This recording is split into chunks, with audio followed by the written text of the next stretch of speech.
हमारे पास एक क्वेश्चन है, prepare a departmental trading and profit and loss account and journal P&L account for the year ended 31 December 2014 of MS Anand and company.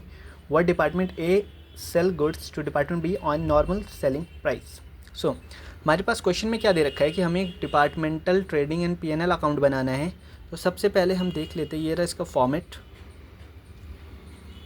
यहाँ पे हमने departmental trading account बना रखा है. पहले यहाँ पे हमने इसके पर्टिकुलर्स में सबसे पहले हमारा ओपनिंग स्टॉक आएगा जो कि 1,75,000 है ए के लिए और बी का नील है.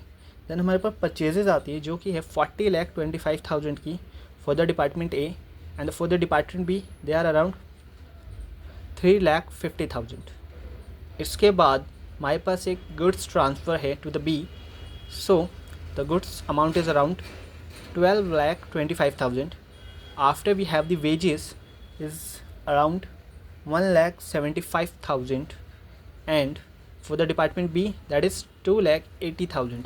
When we go for the credit side, we have around by the sales 40,25,000 for the department A, and if I talk about the department B, there is around 26,25,000. And transfer goods around 12,25,000 in the column of A, but this goods are transferred to B, and the closing stock is around 8,75,000 for the department A, and for the department B is around 3,15,000. So here's a calculation we can use, and here's the profit, which is around gross profit, which is around 17,50,000 for the department A and the 10,85,000 for the department B. In the second term, we go on to make a profit and loss account. In short, we say P&L account. In this account, we can write electrical expenses, salaries, P&L state, printing and stationery expenses, advertisement expenses, DAP and office expenses. इस question में कुछ हमारे पास adjustments भी है. The first is around जो हमें salary distribute करनी है वो करनी है in the ratio 2:1, and printing stationery expenses हमें डिस्ट्रीब्यूट करना है 3:1 रेशियो में. एडवर्टाइजमेंट एक्सपेंसेस हमें लगाना है सेल्स के रेशियो में, और डेप्रिसिएशन हमें चार्ज करना है 1:3 के रेशियो में. तो हमने यहाँ पे ये सारी चीज़ें, ये रहा हमारा वर्किंग नोट जहाँ पे आपको दिख जाएगा कि हमने सैलरीज 2:1 में लगाई है. ये थी टोटल सैलरी 4,72,500. इसको 2/3 में कर दिया.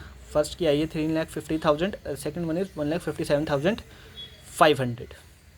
इसके बाद हमने प्रिंटिंग एंड स्टेशनरी का एक्सपेंसेस हमने निकाला है 3:1 रेशियो में, जो कि 1,57,500 टोटल था, जिसको हमने 3/4 में कर दिया. फिर ये हमारा 1,18,125, ये पहला, और second is 39,375 rupees.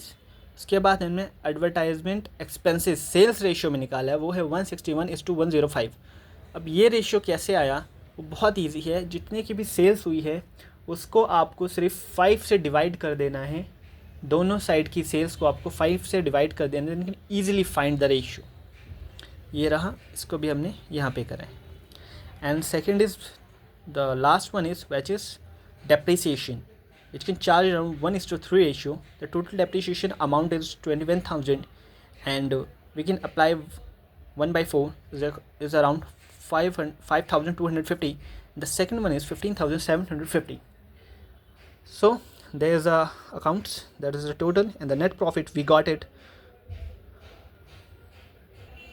Net profit we got it around 4,11,757, and for the department A, and the department B is around 46,743. So after that we can prepare a journal P&L account. In this account we can always, the first is thing which is by net profit. इसको net profit ना लिख के by departmental profit भी लिख सकते हैं, कोई दिक्कत नहीं है. इसमें हमने पहले A का लिख दिया, उसके बाद हमने फिर B का लिख दिया amount, then here's a total, and after that this is the total stock reserve, that is जो हमने स्टॉक दिया था उसमें कुछ रिज़र्व थे जो कि अराउंड थे 81,667 के. उसके बाद हमारा नेट प्रॉफिट आ जाता है, वो है 3,76,833 rupees. I hope you understand my question, but I will explain to you. Thank you so much.